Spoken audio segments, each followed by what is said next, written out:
రోజు నార్మల్ పప్పు తిని బోరు కొడుతుందా, లేదా ఆకుకూర పప్పు తిని బోరు కొడుతుందా? ఇలా పప్పు చేసుకొని తింటే ఒక్క ముద్ద తినేవాళ్ళు 2-3 ముద్దలు ఎక్స్ట్రా తింటారండి. అందుకోసమైతే నేను ప్యాన్లో కొంచెం ఆయిల్ పోసుకొని మెంతులు, జీలకర్ర, ఆవాలు, తెల్లగడ్డ, ఎర్రగడ్డ కూడా వేసుకుని బాగా వేయించుకోవాలి. నార్మల్గా అయితే పప్పు ఎనిపిన తర్వాత పెట్టుకుంటారు. దీనికైతే ముందే తర్వాత పెట్టుకోవాలండి. తర్వాత బ్యాళ్ళు అయితే వాష్ చేసుకొని ఆయిల్లో వేసేసుకోవాలి. మనం ముందుగా వేయించుకున్న దాంతో వేసేసుకొని బాగా వేపుకోవాలండి. కొంచెం సేపు వేగిన తర్వాత చింతపండును, టమోటా కూడా వేసుకోవాలి.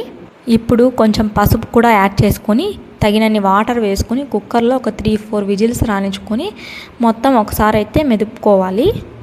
అంతేనండి, చాలా బాగుంటుంది. ఒకసారి ట్రై చేసి కామెంట్ చేయండి నాకు. నిజంగా సూపర్గా ఉంటుందండి. రైస్లోకే బాగుంటుంది, ఇది చపాతీలోకి కూడా బాగుంటుంది, రైస్లో ఎక్కువ బాగుంటుంది. ఉంటాను మరి, బాయ్ బాయ్.